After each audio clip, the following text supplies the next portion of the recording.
Welcome to the deep dive. This time we're diving into this really cool area, humanistic psychology. You've been digging into some pretty fascinating excerpts about, let's see, Abraham Maslow and Carl Rogers. Seems like you're exploring some pretty big questions about human potential. Am I right? Yeah, you hit the nail on the head. It's a field just brimming with insights into, what makes us tick. Maslow and Rogers, they basically said, hey, there's more to us than just fixing what's broken. Let's talk about like thriving. I love that. Instead of just analyzing neuroses, these guys were all about like unleashing our best selves. But before we get into the nitty-gritty, can you set the stage for us? What makes humanistic psychology stand out from other approaches? Well, imagine traditional psychology as a mechanic, right? Right. And he's trying to fix a car that's sputtering. And then humanist psychology comes in and says, hold on, what if we took that same car, tuned it up, and helped it reach its full potential, maybe even win some races? Okay, so it's less about like fixing what's wrong and more about like becoming the most awesome version of ourselves. Exactly. It's a breath of fresh air, Right. right? Because it focuses on the whole person, their subjective experiences, that inner drive to grow, and this inherent goodness that we all possess. Now that's a concept I can get behind. So where do Maslow and his famous hierarchy of needs fit into this whole becoming your best self thing? So Maslow, he was fascinated by what he called self-actualizers, Mm-hmm. people who were really, like living up to their potential. Think folks like, Abraham Lincoln, Albert Einstein, Eleanor Roosevelt, people who made a real impact on the world. Wow, talk about overachievers. Did he find any common threads among these high achievers? What makes a self-actualizer tick? Well, one surprising thing he found was that they genuinely enjoyed solitude. They were perfectly content, in their own company, comfortable marching to the beat of their own drum. It wasn't about being a social butterfly. It was about being true to themselves. That's so interesting. It really challenges like the stereotype of what it means to be fulfilled, doesn't it? It really does. And that's where his hierarchy of needs comes in. He visualized it like a pyramid, Mm. with those basic needs at the bottom. Yeah. Food, water, shelter, the stuff we need to survive. Once those are met, we crave security, stability, like a safe place to call home, a sense of order in our lives. Makes sense. You're not going to be too worried about writing the next great American novel if you're worried about where your next meal is coming from. Exactly. Maslow called those basic needs deficiency needs because they're all about filling a void. But once those are met, we start to crave something more: connection, belonging, self-esteem. These are our growth needs. They're not about filling a void, but about constantly striving to become more.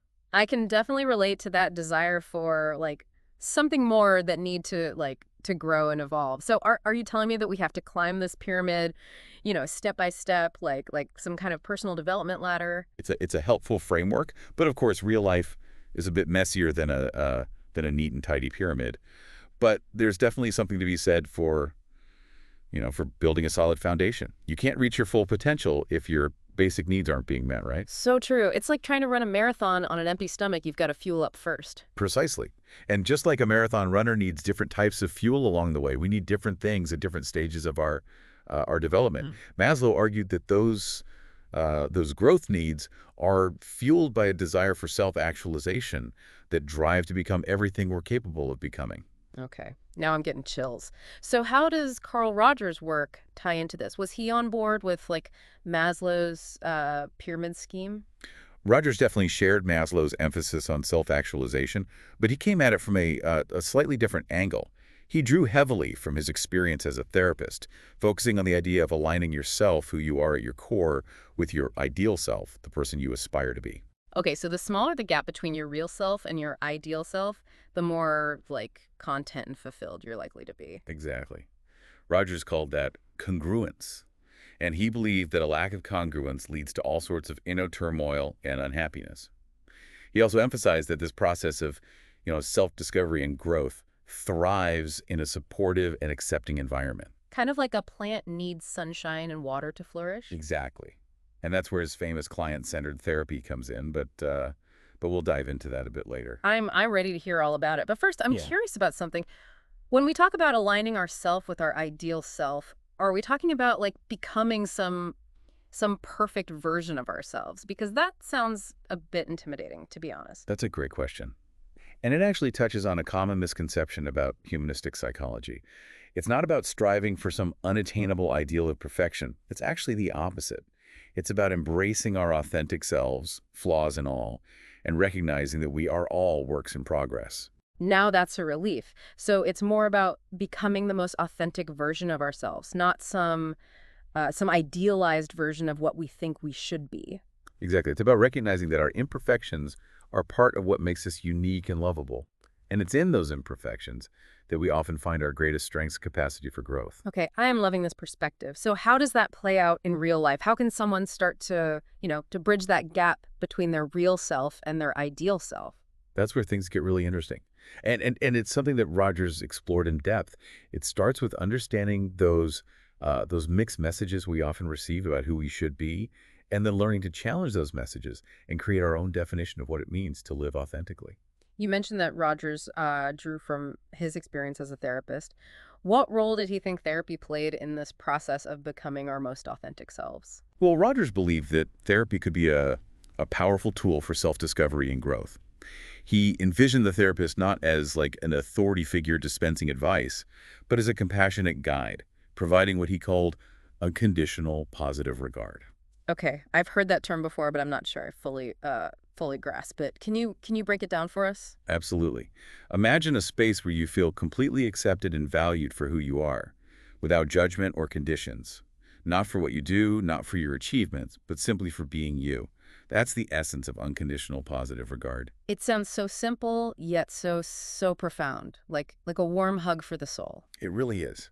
And Rogers believed that this type of unconditional acceptance, particularly from parents or caregivers during childhood, is crucial for developing a healthy sense of self-worth. So those early experiences can really set the stage for how we view ourselves and our place in the world. Absolutely. But here's the good news. Even if we didn't receive that unconditional love and acceptance growing up, we can still learn to cultivate it within ourselves and in our relationships with others. That's so reassuring to hear. So how do we do that? How do we cultivate this unconditional positive regard for ourselves and others, even if those early experiences weren't so great?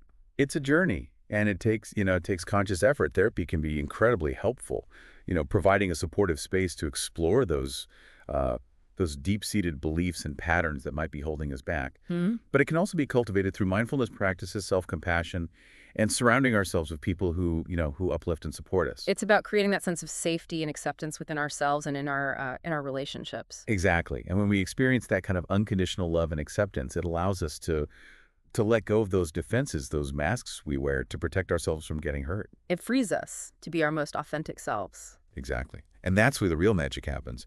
When we can show up as our true selves, flaws and all, we open ourselves up to deeper connections, greater fulfillment, and a more meaningful life. This has been an incredible deep dive. Thank you for walking us through the fascinating world of humanistic psychology. Any final thoughts for our listener before we wrap up? Remember, you are a work in progress, always evolving and growing. Embrace your imperfections, celebrate your strengths, and never stop exploring the amazing potential that lies within you. Beautifully said. It's been a pleasure diving deep with you. That's a wrap on this deep dive. We hope you've enjoyed exploring the world of humanistic psychology with us. Of course, no theory is perfect, right? Right. One of the main criticisms of Maslow's hierarchy is that it can feel, a bit rigid, like, can we really put human needs into like these neat little boxes and say, okay, you've checked off belonging, now move on to esteem? Yeah. Life's not always that linear, right? Yeah, it's like that old saying, like is what happens when you're busy making other plans. Like sometimes we're juggling, needs from multiple levels of the pyramid at the same time. Exactly. And some critics argue that Maslow's method of identifying those self-actualized individuals wasn't very well scientific. Yeah. He kind of like handpicked people he admired, which could be seen as a bit subjective. So there's a question of bias and whether his definition of self-actualization holds up across, different cultures and time periods. Precisely. But even with those criticisms, the hierarchy of needs remains a really useful framework for understanding, what motivates us, what we need to thrive. It's like a map. It might not reflect every twist and turn in the road, but it gives us a starting point and a sense of direction. I love that analogy. Okay, so we've talked about the criticisms. Now let's dive back into those juicy details. I'm I'm dying to hear more about each level of the pyramid. What are those like specific needs that we're all striving to fulfill? Okay. Okay, picture this. You're lost in the wilderness, right? Okay. No phone, no map, nothing but the clothes on your backs. Hmm. Suddenly, everything else fades away, your job, your Instagram feed, all that stuff doesn't matter. You're consumed by the need for shelter, for food and water, for sleep. Talk about a reality check. I can't imagine being in that situation. That's Maslow's first level. Physiological needs. Yeah. It's about pure survival, Yeah. the absolute essentials we need to stay alive. It really puts things into perspective, doesn't it? We take those basic needs for granted sometimes. Yeah. So once those are, somewhat stable, what's next? Think about that feeling of relief when you find shelter from a storm. You're still on high alert, but at least you're safe from the elements. That's where safety and security needs come in, the need for order and predictability. Like knowing that your basic needs will be met tomorrow and the day after that. Exactly. It's about feeling safe from harm, both physically and emotionally. Having a stable job, a secure home, a reliable healthcare system, those are all part of meeting those safety needs. It's like building a solid foundation for your house. You need that strong base to feel secure. So we're feeling safe and sound. Our basic needs are met. What's the next step up Maslow's pyramid? This is where things get really interesting. We humans are social creatures, right? Yeah. We crave connection, belonging, love. Think about the last time you felt truly seen and understood by another person, like they really got you. That feeling of belonging, of being part of something, bigger than yourself, it's the best. Exactly. And it's not just about, romantic relationships. It's about feeling a sense of connection to your family, your friends, your community, even your coworkers. It's like that warm, fuzzy feeling you get when you're surrounded by, people who love and support you. Exactly. Now imagine you're part of a team and your contributions are recognized and appreciated. You feel a sense of accomplishment, of pride in your abilities. Okay, now we're getting to the good stuff. Mm. Esteem needs. You got it. This level is all about feeling confident and valued both by ourselves and by others. It's about achieving things in life, gaining recognition for our accomplishments, and building a strong sense of self-worth. So there's like an internal and an external component to this level. Absolutely. There's the esteem we receive from others, recognition, respect, appreciation. But just as important is the internal piece, our own self-evaluation, our self-respect, and our sense of competence and mastery. So it's not just about others validating us, it's also about recognizing our own worth. Precisely. It's about finding that balance between external validation and internal self-assurance. Okay, we've climbed our way to the top of the pyramid, the summit, Mount Maslow self-actualization. Tell us more about this pinnacle of human potential.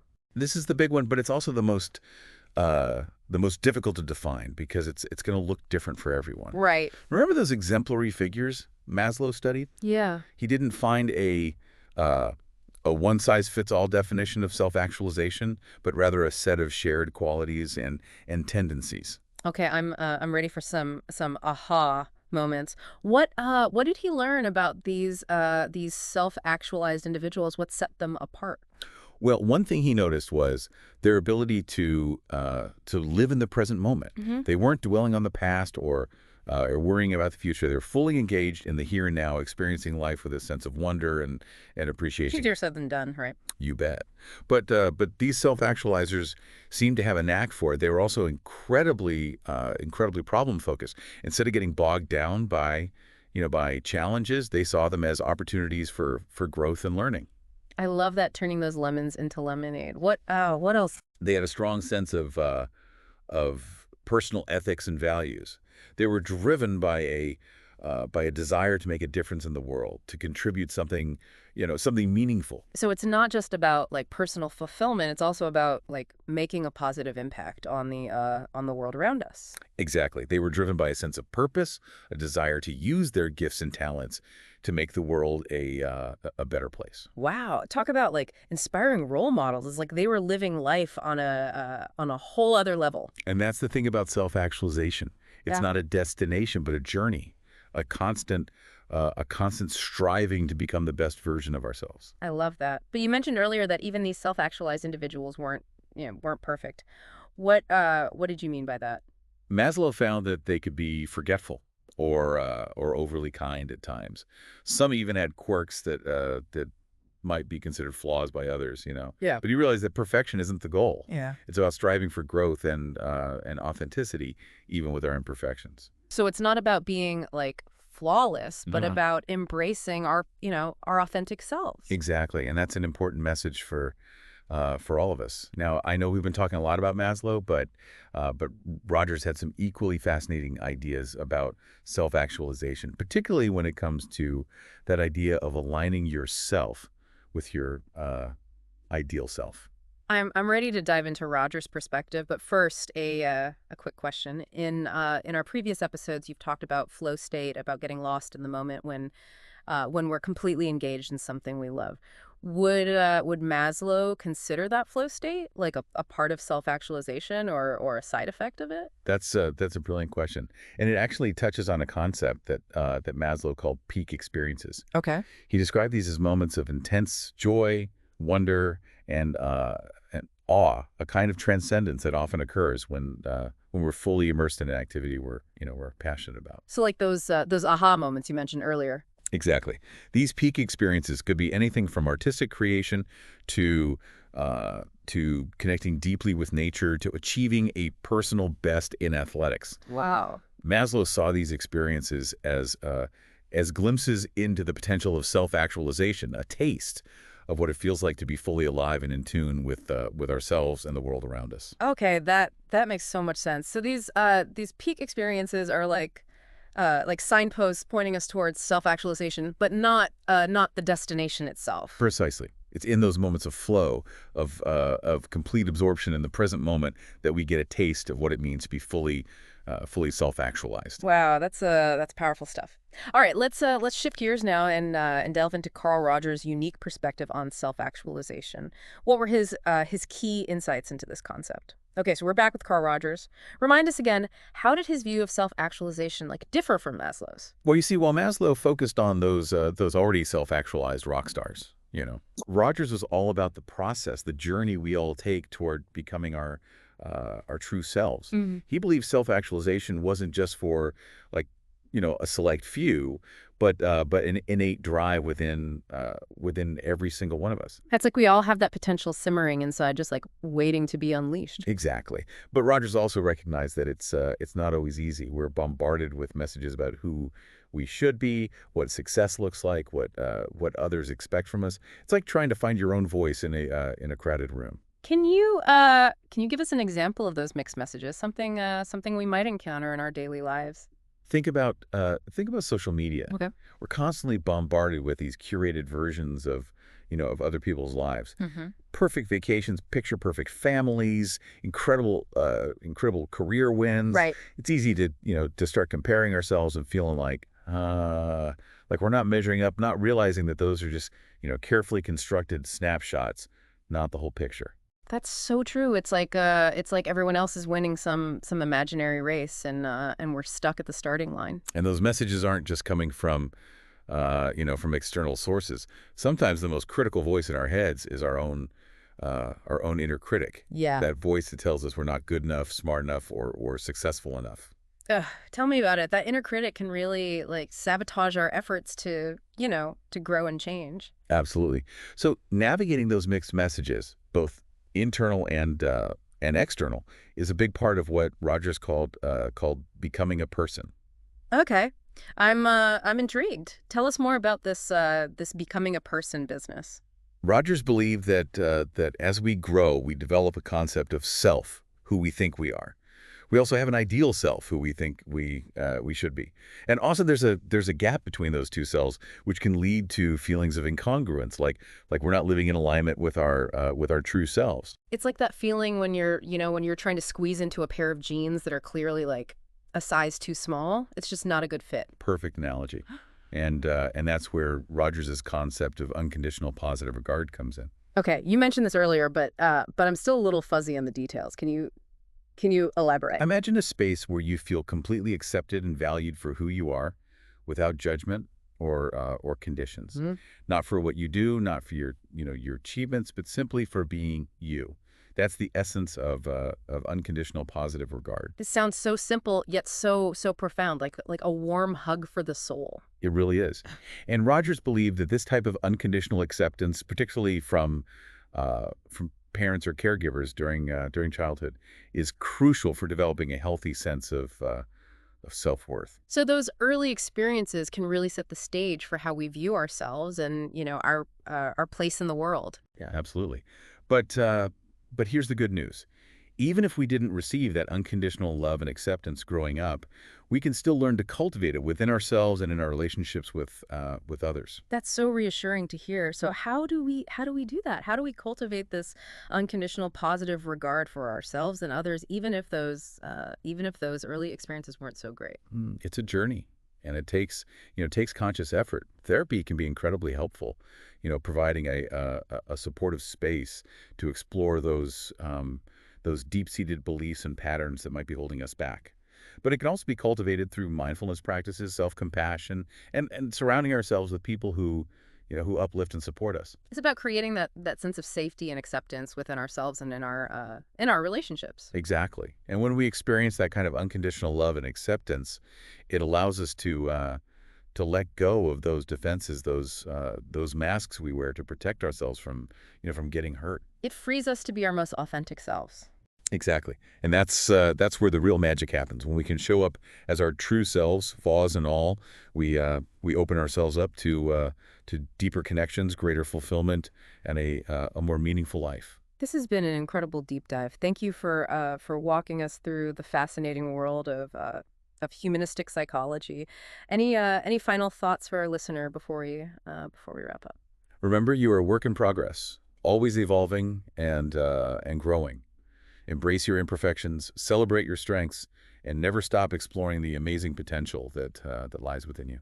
Beautifully said. It's been a pleasure diving deep with you. That's a wrap on this deep dive.